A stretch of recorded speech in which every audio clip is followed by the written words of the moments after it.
Welcome to Creatively by Estelle, a podcast for creative and performing artists. My name is Estelle Avberry, and I'm your host. Whether you're just starting or you're a pro, this show will help you feel inspired and motivated every single week along your creative journey, and will give you tactical tools and tips for fulfilling your creative goals and your God-given purpose as a creative person. You have gifts to give, so let's do this. Let's live creatively, and let's get into the episode.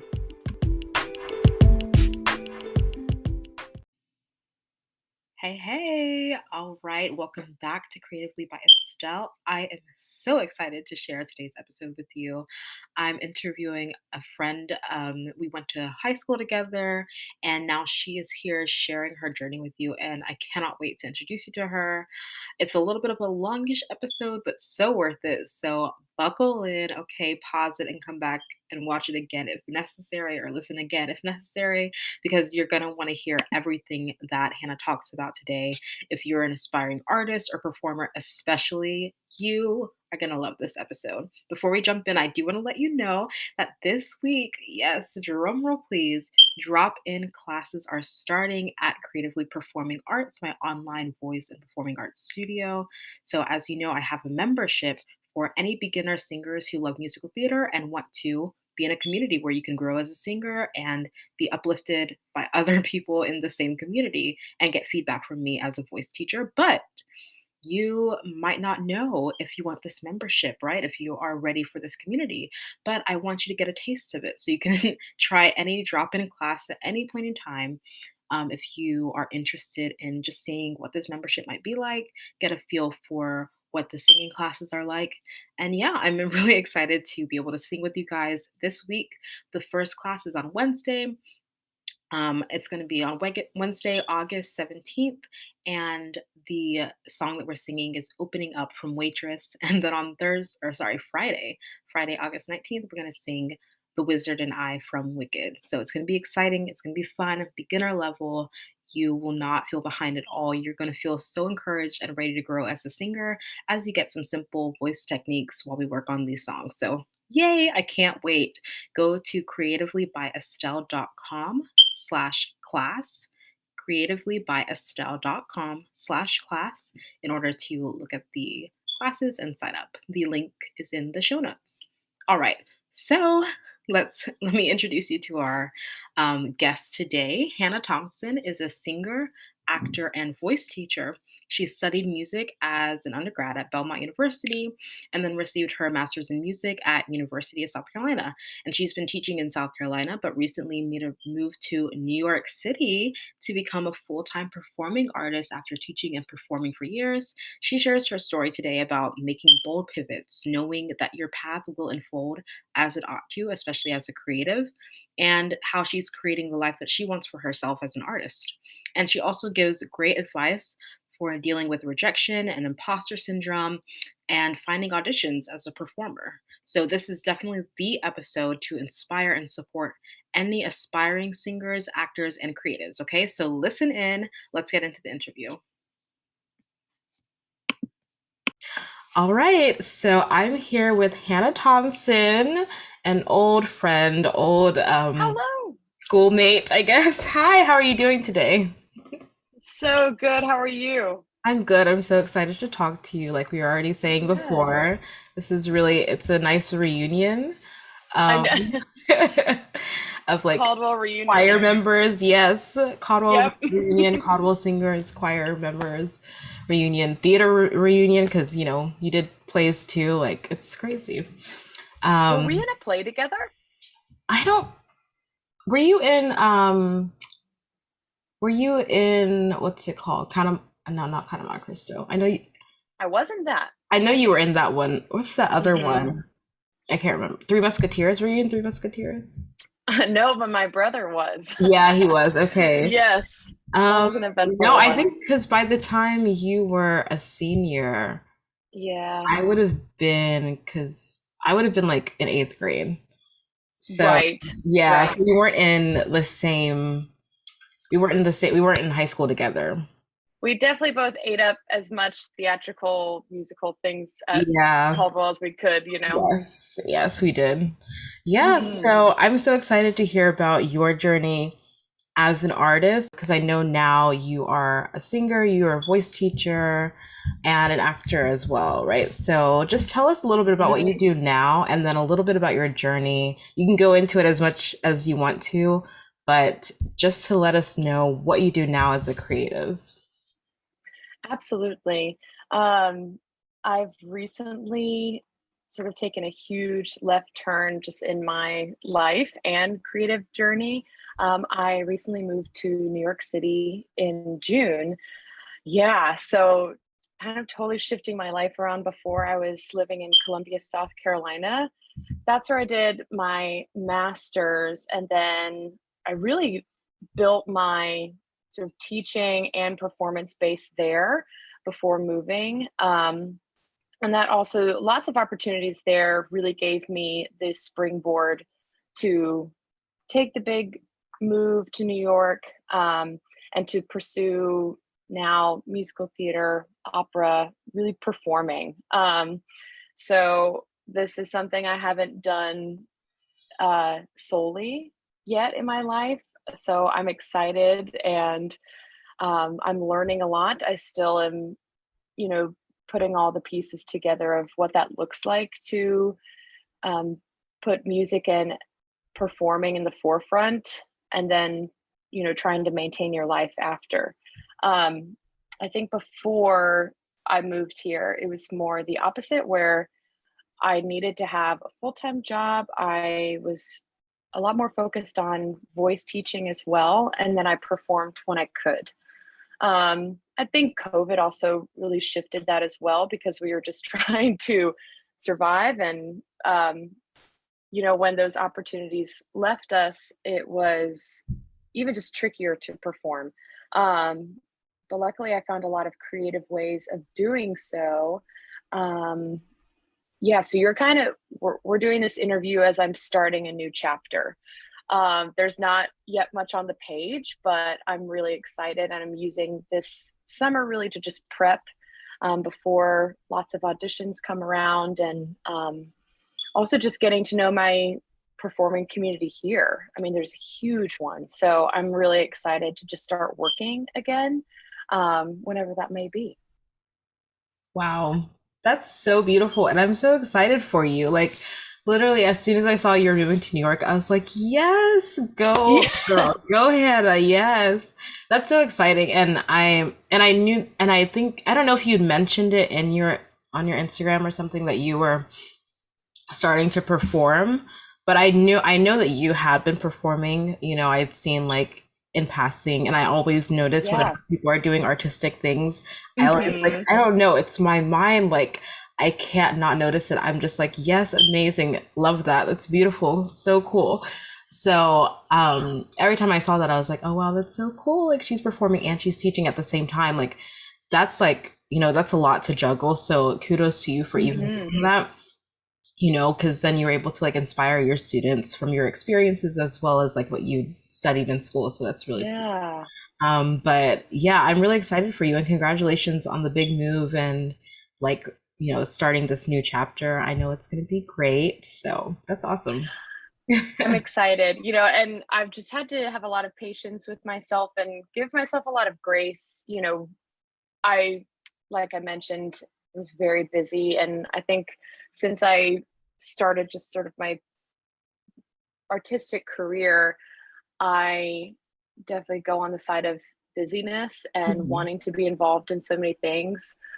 So I have a hard time saying no to opportunities. I think especially when you're starting out, you're just trying to get everything you can.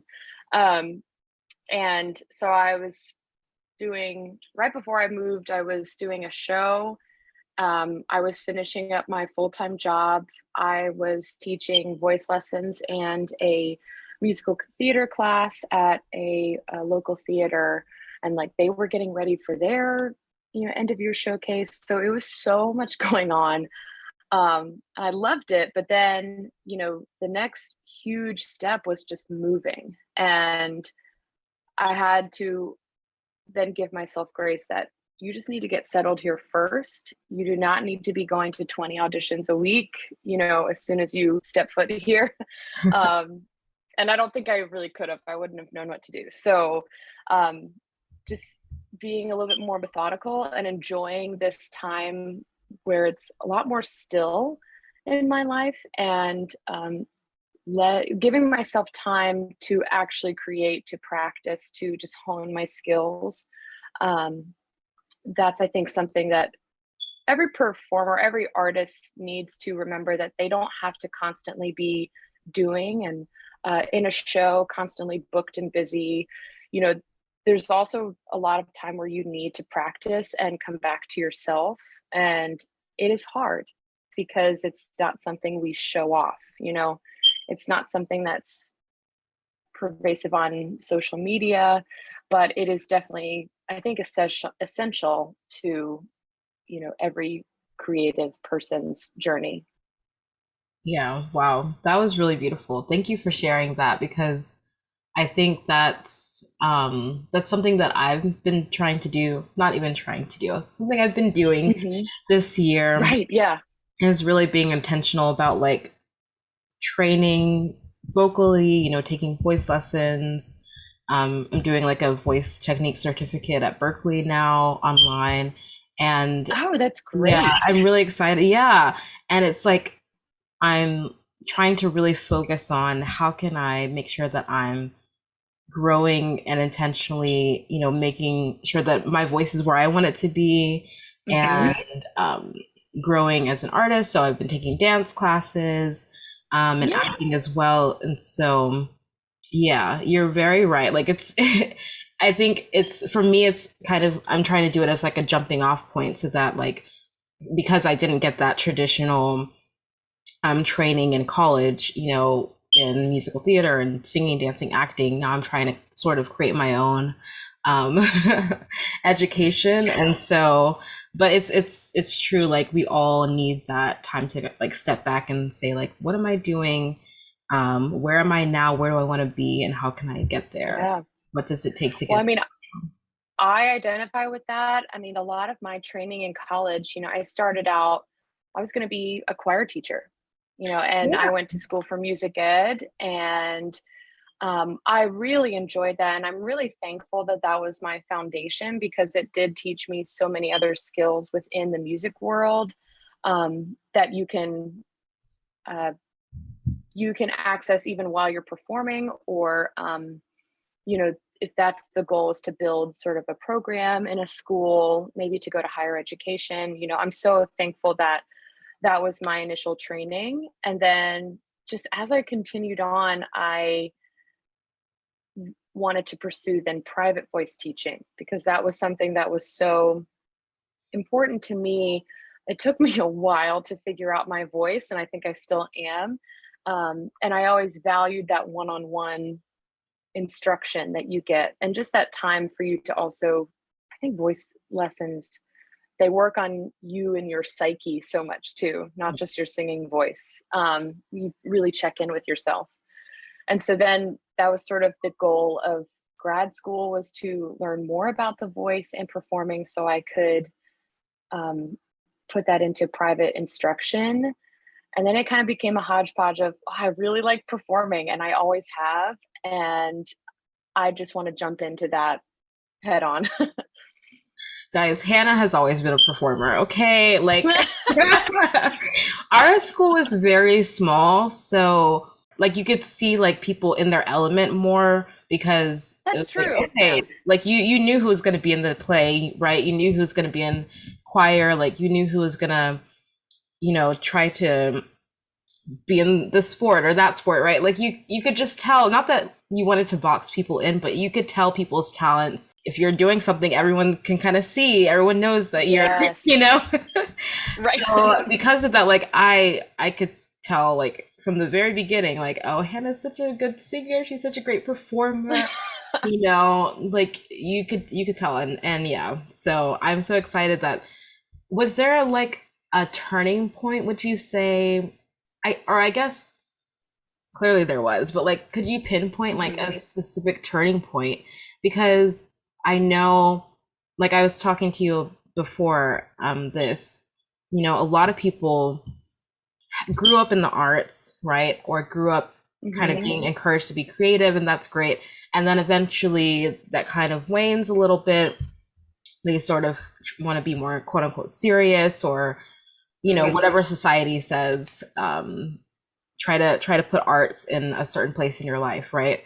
um, and then but then eventually sometimes people kind of come back to the arts if that's what they're drawn to, if that's in their nature, if God has literally gifted them with those talents and those gifts and that passion for it. And so for me, like, there was definitely a turning point where I was like, oh no, like, I'm definitely going all in this. um Yeah. and I know you've been, like, your entire journey has been creative, like your voice teaching, that's incredibly creative, being a teacher, right? And Mhm. you are still performing, but I think, tell us about, like, your upbringing in the arts and what kind of drew you to the arts in the first place, if you can think about that. And then, like, where do you think it kind of got away from performing? And then what was the moment that really, like, pushed you to now move to New York, right? And, like, start a performing career? That's a big jump, and an amazing jump, but I'm just curious about, like, the journey towards, like, that turning point. If that makes sense. Yes. That's a good question. I think in terms of finding it first, it did start in middle school choir. I felt like I couldn't do anything well when I was growing up, in middle school. I just felt, very wallflower, and I think my tendency is, that I can be shy, but when I found music and singing, that sort of gave me an identity. It helped me express myself. It feels good to feel good at something or to be good at something. Yeah. And just when you kind of find your calling, I feel like I found it early, in middle school. Um, and then that kind of set me off. I wanted to do as much as I could in the arts. And I think I've always had a lot of interest within music and acting as well. I've done a lot of church music. I've done more on the classical side, opera, musical theater, and I like to dabble in all of those. I think because I wanted to experience as much as I could. Um, so that was the introduction. Was really middle school choir. I'm hooked. And gosh, I feel like I've had so many turning points in my career where um, I thought, I don't know what I'm going to do, or these people are saying no to me. What do I want? And honestly, getting even into music school, into a music program was hard for me. I just hadn't really honed my skills yet, and honestly, I think some of the that fear and shyness that, like, has always been a little bit of a crutch for me, that especially jumping into a huge pond from a huge ocean into coming from a small pond, that was really tough. And so I kind of got hit in the face with that early on, which I think was good for me. I faced rejection right out of the gate, which, for a minute I thought, I can't do this, I'm not going to crack it. And then I don't know, something inside was just like, try one more time. And this was just to get into music school. So I did. And then, you know, there were many decisions down the line, where I wanted to go, where I felt valued, and where I felt that I could be myself. And so um, that caused like a change in schools, a change in program. And I think maybe that first rejection, just trying to make it into this world, and rejection to learn more about music, um, it put in me maybe this a little bit of a fear-based choice that, okay, I'm going to do something that feels safe. I do love educating. The more I took those education classes, I really enjoyed it. But I thought, okay, this is safe, and I can still sort of surround myself with music, even though, well, I do still really want to perform. I think there's a place for me in that, but no one's really offering me that yet. Um, and so I think, yeah, some of the decision to pursue education was a little bit out of fear, but I did really grow to love it. And I saw how you can perform as a teacher, how you can then inspire kids to also feel comfortable in their own skin, and really, doing that for kids just like me when I was in middle school and giving them that platform early on. Um, I think a change to, you know, pursue performing that happened in college when I was doing my student teaching, and I was also auditioning for grad school for voice. And I had a teacher who encouraged me. I think you're not done yet with sort of this pursuing um, your voice and performing in that way. So I decided to shift to only performing, but I was also teaching privately, and I really enjoyed that. And then a huge shift that really took me to the path of New York was I actually did a play by a local playwright named Lou Clyde in South Carolina. Um, it was weird. I had done a production of Into the Woods, and then one of my co-stars said, "Hey, this person needs people to do a dramatic reading for their new play. Would you be interested?" I said, "Sure." So I did it, you know, thought nothing of it. And then COVID hit. Then right after, sort of it was starting to open up. This is about 2 years later. The playwright asked me to audition. They were going to go show it in New York City at an off-Broadway theater. Mhm. And like the trip would be paid for, like all expenses included. And I was like, yeah, why not? Like, I don't even do plays anymore. I just do sort of musicals and opera, but yeah, why not? And, an audition where I felt like, nope, absolutely not. They're not going to pick me. That was terrible. And then I got it. And I got to premiere a new work up here in New York a year ago, actually. And just working with these people, the directors and the other co-stars were so enlightening, incredible, and they gave me a lot of encouragement to pursue this, and were saying, you have something that can be shown. And then I came to New York and did the show, and it just felt like, yeah, this is what I want to do. This is like, it's the magical, like, warm feeling you get. It's like, okay, that's my next step. Yeah. That's a very hopefully was truncated version of, there's so many turning points. Like, I Yeah. can't pick just one, but they've all,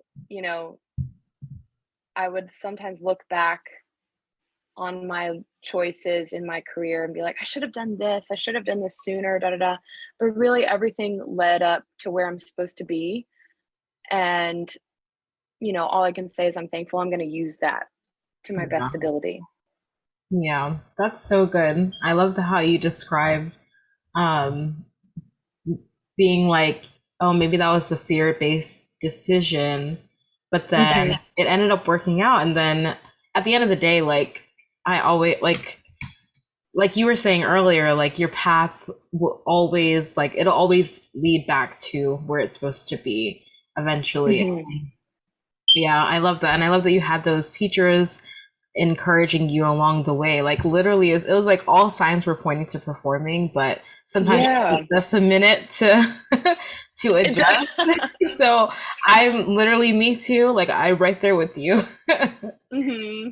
Yeah, and it's crazy. I literally never told anyone. Like I literally never talked about this, but I actually was also when I was applying for colleges, I wanted Hmm. to like I really wanted to do something in the arts, but I was like, no, like I have to do something practical. And I love psychology and I'm really glad I studied it Yeah. because it was helpful to like life in general and like everything that I want to do now. Like I'm starting a business, like I'm also performing and Yeah. I want to go to grad school eventually at some point. Like I'm just so glad I had that background in like research and like psychology and all that stuff. But I really wanted to do something in the arts. I wanted to at least minor in something. And so I was like, I think there were a couple schools that I had like applied to that were like you could get like a scholarship in their music department and you could just like take Hmm. classes there or be a minor or a double major. And I was like, oh, I'd love that. But I was kind of hesitant because I was like, oh, but like everyone thinks I'm gonna be pre-med. Like I can't like just all of a sudden now be like a double music and There's psychology. only one path. Yeah. Yeah, like my mind was so like I don't know. I was 17 years old. Okay, guys. Like I don't know. Right. I was like what You I was expect me to make thinking. this decision now? Literally. So I was like, yeah, it has to be this one thing. But I still auditioned for a couple ones. I auditioned for College of Charleston. I'm laughing because now I'm like, why did I do this? No And I chose, way. yes, but why did I choose the hardest song in the world? I chose Don't Rain on My Wait. Parade. Oh no. Which, if you are in the musical theater world right now, you know there is a lot of drama around Funny Girl on Broadway. Yes. Yeah. I haven't seen it yet. I Mhm. do want to go check it out. I've heard the Yeah. I think it's Julia or Julie Benko. She's Mhm. the understudy, but yeah, I mean, right, like that song, even just with the historical weight that it has, it's like, I why don't would I take know this on? why I did that. No, I know why I did that because I was watching Glee, everyone. I had been watching Glee, Of course, and yeah. I saw Leah Michelle do that. Oh my gosh. 17-year-old me. I wish I could just go back and be like, please choose another song. But anyway, I Oh, did. the It was audition songs. okay. Yeah, I mean, Like, it I wasn't always feel like I need a terrible. workshop with that. It wasn't terrible, but it just like, why would I do that song? Like, there are other songs that could have shown off my voice better. Anyway, point is, I didn't get the scholarship. Okay, but But why you am I need those saying all this? like fall on your face moments to Right. learn. I'm just sharing Yeah. this to say, like, I was still wanting to do that, but as soon as I was like, oh no, like I didn't, and I think I auditioned to like um other ones. Like that wasn't the only one. That's just the only one I remember distinctly. I remember Mhm. distinctly because it was that song, and I sang another song too. I think I sang Caro Me Bien, maybe like it was like a Oh, classical, like love a it. very simple Yes. classical song, and I was like, at least I knew that one went well. But because Mrs. Fake, our choir teacher, worked with me on that one, Oh, it was yes. good. Well, I mean, right, you can't go wrong with a Caro Mio Ben. Yeah. So I did that, but yeah, at the end of the day, I did not get it. All that to say is now I'm back in like the arts and performing and stuff. So, like you said, it eventually like we will get back onto the right paths for us.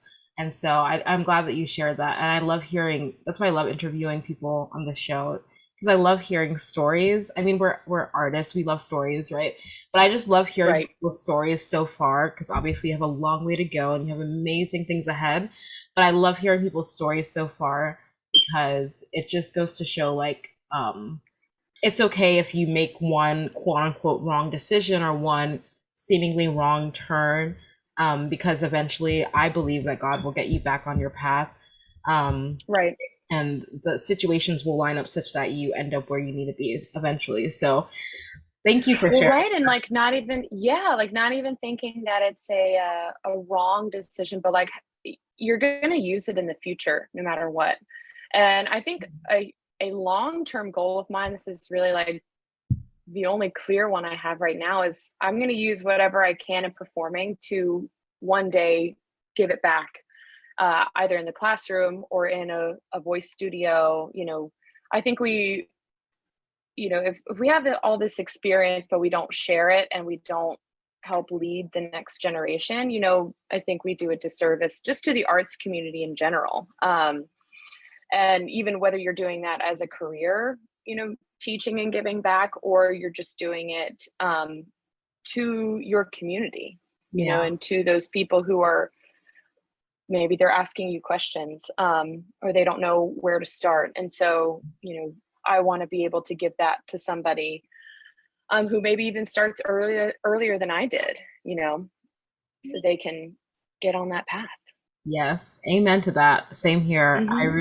I love that. And that's what you're doing here by being on this show. So thank you for sharing with us. We're giving back. We Yes. are, yes. I But hope. it's so true. Like I wish, I mean, I knew creative people growing up, but it was like you don't really see as many examples of like older people who are like doing their creative work. I mean, obviously Right. our choir teachers, our drama teachers and Yeah. everything, but which is why they're so important. But yeah, it's like it's so important for people not to gatekeep and to like share like this is what was my Mhm. process and this is how it went Mhm. for me. And so that people at least know like, okay, this is possible. So yeah, thank you for sharing that.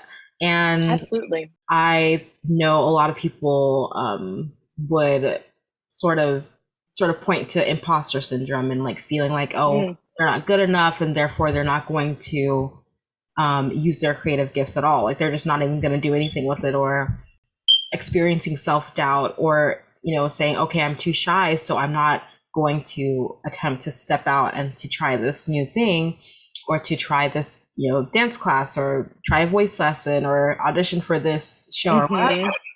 you know I would love for you to talk about your mindset and how you're able to bounce back from rejection, how you're able to overcome like feeling shy, and maybe moments of self-doubt, maybe moments of fear and things like that. What are some of your experiences with that, and how have you been able to bounce back? Yeah.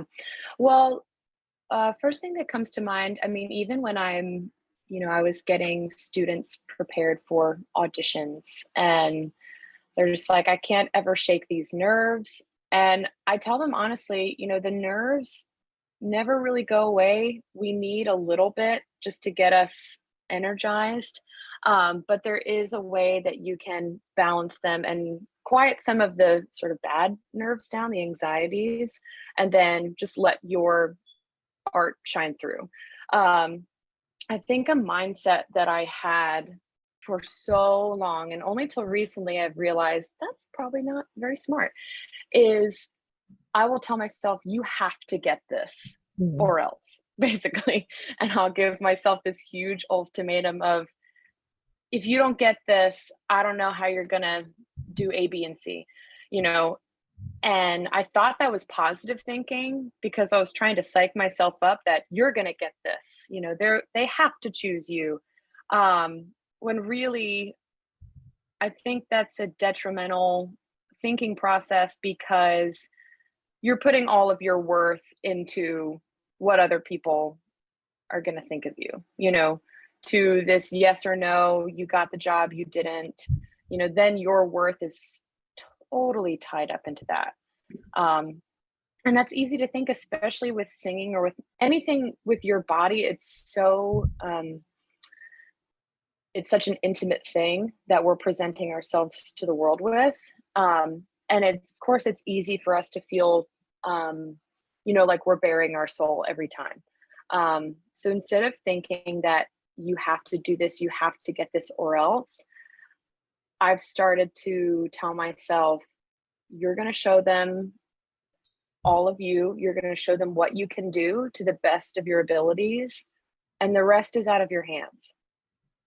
And that's where, there's just so many cool audition stories where people are like, I didn't think I was going to get it, but, the director, the writer, whoever said there was something about you that we just had to have you, and usually it is your own personality and what you bring to the table that no one else can bring. You can hit your marks totally. You can, your belt can be totally there. You remember all your words, but that's sort of like what they're expecting of everybody. And then all you can do is show who you really are.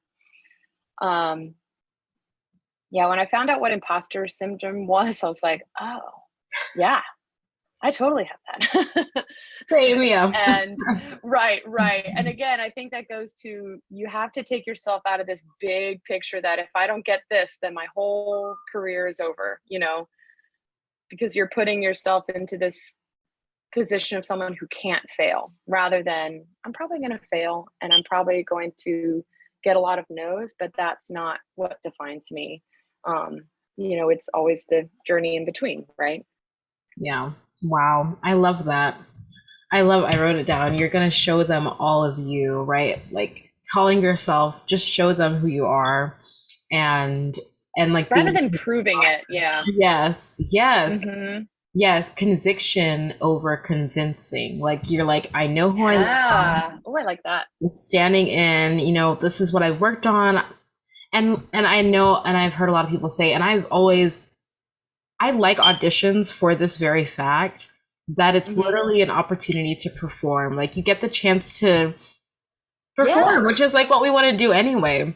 And yeah, it's and when you like put aside all of that, like it has to be this way, like this specific outcome. I just did an episode, like a solo episode where I was talking about hoping, like putting your hope not in a specific outcome, but in your hope in knowing that God has a path for you and you're going to be on that path Hmm. regardless. And so like you can get your hopes up, but just don't get your hopes up in that, in like, oh, it has to turn out this way. But instead put your hope in the fact that I get to perform, like I get to do this creative process. I get to, just again show all of me, show myself, Hmm. be who I am, and whatever happens is gonna happen like the way that it ought to happen. Um, Yeah. and yeah, I love that. That was really good. That's so true. So good. It's been definitely a game changer, yeah, for me. And oh, I just had a thought and I lost it. Yeah, I don't All know. right, if it comes back, But it's been let me helpful. know. Yes, Let me know if yeah. it comes back. Let me know if it comes back. Oh my gosh, yeah, I love that. So have you seen, like, since you started embodying that different mindset, like have you seen differences in the way that you perform, in the way that you, even not even just auditioning, but like when you're performing, I don't know, you know sometimes, like, if you're not fully focused on like the character that you're portraying or like Hmm. the song that you're singing, those thoughts will start running through, and it's like, no, like I need to be doing the work and not thinking about what people might be thinking about me doing the work, or not thinking about all my fears of what if I'm doing this wrong, like Yes. have you seen those negative mindsets come in when you're performing, and then like how have you seen any differences in like changing that mindset? Yeah. Well, I think the old mindset that you have to do this, you have to prove that you can do it, it is way more distracting as a performer. It's kind of like if a million, phone lights were flashing in your face that you're thinking about, oh, am I doing this well? How does this look? Did I enter that, get that cue right? And you Mm. can just self analyze as you perform, which I always tell my students it's like trying to fix a car while driving it. You have to stop and center yourself. So I've noticed when I have more of the mindset that I'm presenting what I can do to the best of my abilities, I feel more truly just centered in my body. For singing, it takes the whole body. Um, and you have to have so much focus. With your technique.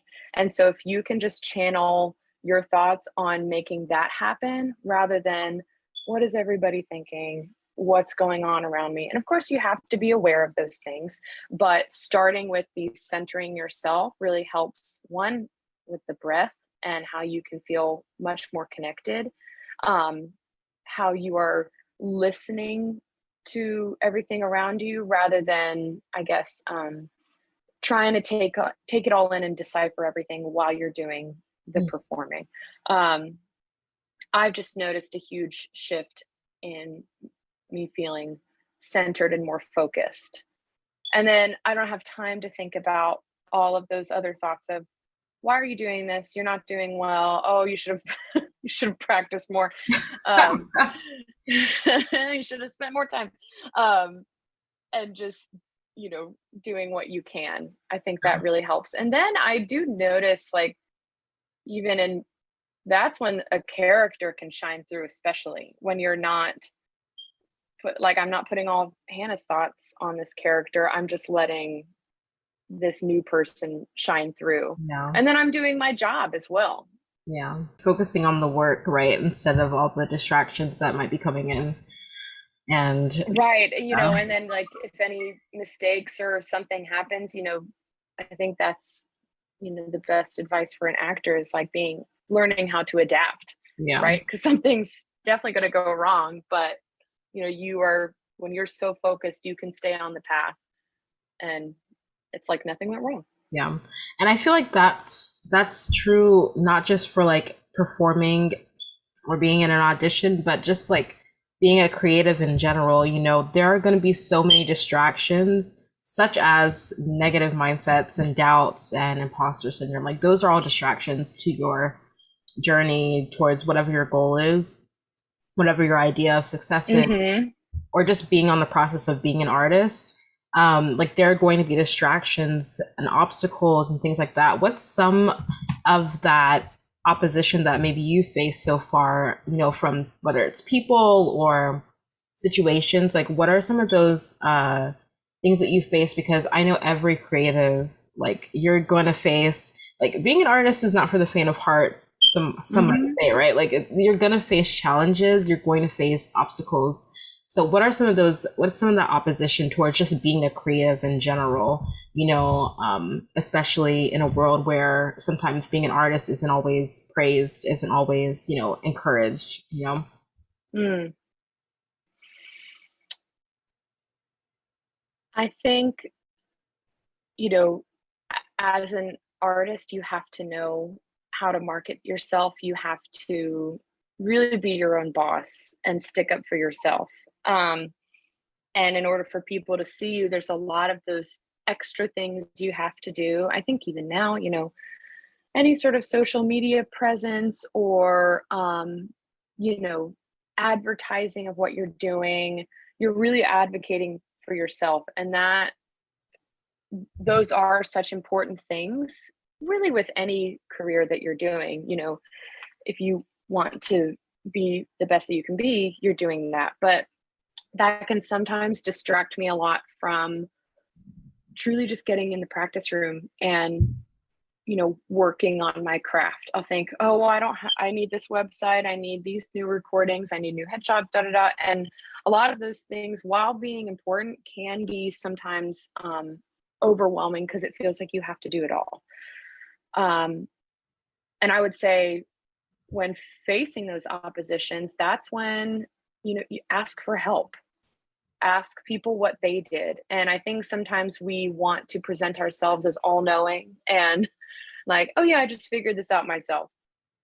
And I don't know, I haven't met anybody who's totally figured it out themselves. They've had help with friends, teachers, mentors, blogs, podcasts, and they're using all of the tools they can. um, I think my grandpa said that my mom would always remind me of when I faced opposition, or like, I don't know what I'm doing, I feel so alone. And he would always say, no one was born knowing how to do this. This being whatever, fill in the blank. No one was, no one became a professional overnight. No one knew all the right decisions, right then and there. Um, so not letting all of the different sort of components steer you away from what you have to do. And also not feeling like, again, your identity is wrapped up in all of that. I think those are some oppositions that I faced, Mm.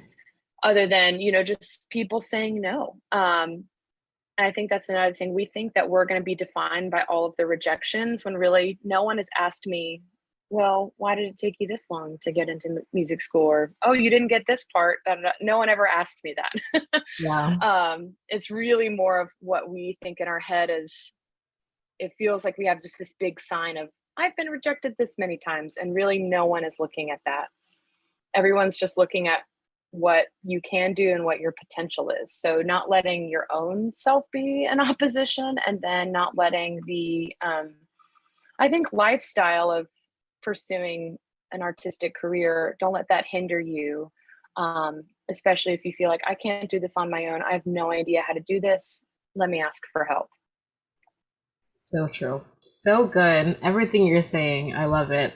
I love it. And I think that I think any creative can learn from this, even if you're not in the performing arts or in, a singer or actor, but especially performers. But any creative can learn from that because, like what you said about, you're the only one, it's in your mind, like all the rejection, all of the things, all the opposition that you think is like defining you. You are thinking about it more than anyone else, right? And people really want to see like what can you do? Like how are you being you? How can you share your gifts, right? Focus on sharing your gifts, focus on doing the work. I love that. And yeah, what you said about like marketing, advocating for yourself is so important for sure. But thank you for that reminder. Like at the end of the Mhm. day, focus on your craft, focus on being the best that you can be as an artist. I love that. Thank you so much for sharing. I know we are going to be wrapping up, but I would love to know, just like on a tactical note, um, especially as you're getting into performing full time, what are some tips that you would give for like finding auditions, finding opportunities to be creative, putting yourself out there? I know you're, like you said, you're trying to like get involved in the community there at the performing arts community. What are some things that you're learning about like the audition process and just finding opportunities to be creative where you are now?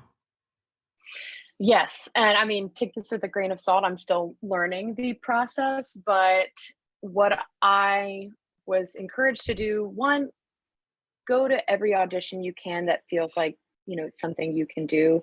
Um, don't shy away if it's maybe not your dream role or the dream experience. Everyone has to start somewhere. And maybe you're doing a couple of collaborations where you're not getting paid, or it's maybe one long day of rehearsing. It's just not ideal, but that gets you into the community. And you don't want to take those types of jobs where you're not getting paid or compensated for your time. You don't want to do that forever, but I think not turning your nose up to certain jobs, certain experiences, that's a great way to just get started. I've used the platforms Backstage for casting calls. I've also used, for the more operatic world, there's one called Yap Tracker. And that just shows you auditions, competitions, all the notices.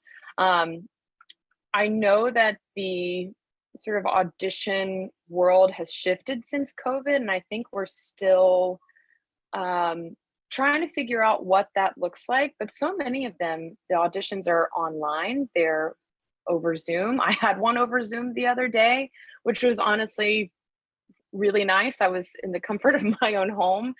The live experience is a little bit different, but it was still really nice. A lot of times they ask for audition reels, sort of like a compilation of work that you've done. And I'm working on getting one of those together right now. Um, so a lot of it is, you see what their requirements are. You see if, is this really something that I could take on? Or do I need a little bit more experience with? But also, if it's free to send in your materials, what's stopping you from just sending it in and then see what happens? Um, so not getting bogged down with, I'm not right for that, or that's not really a great opportunity. Just get your stuff out there, get your foot in the door, sing, perform for as many people as you can.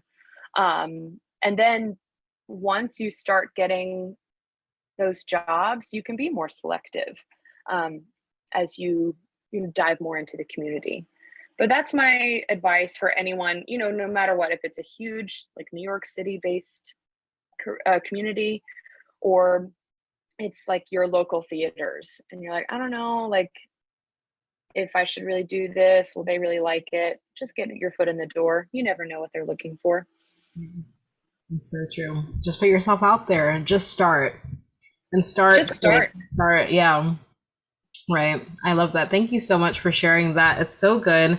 And it's something that we all need a reminder of all the time. Like as creatives, Mhm. just put yourself out there, just go. Like you have something to give, you have a gift to give, you have a craft that you've worked on, or if you're just starting to work on it, just start, start today.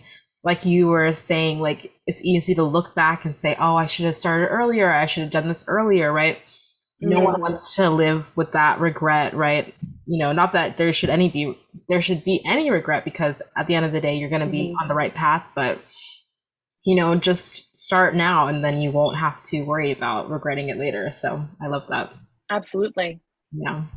Thank you so much, Hannah, for being here. Last question.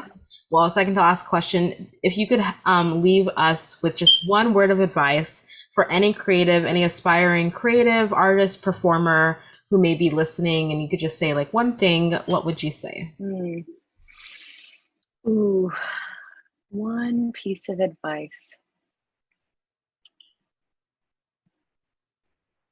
I would say keep your community close, not just your artistic community, but those who prop you up, your friends, family, whatever that looks like.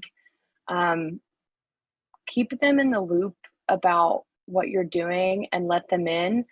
Again, this can be a very lonely process, and sometimes it'll just be a word or a sentence from a friend that's encouraging you, and it can really lift you up. Sometimes we need those reminders because we can't always tell ourselves that. We wish we could, but that's why we have our community. That's gotten me through so many different walks of my life. And really, it is those friends that have kept me on this path and have encouraged me. Don't feel like you have to close off and figure this out all on your own. I know I've said that earlier, but it really is, I think, a make or break aspect of the performing community. We don't want to have this burnout to where it's just too much. We want to feel like we can ask for help. Keep your community close. That's so good. Yes. Love that. Thank you so much. And where can anyone and everyone connect with you? Do you have a website, social media, anything that you would like to share where people can connect with you if they want to check in on what you're up to?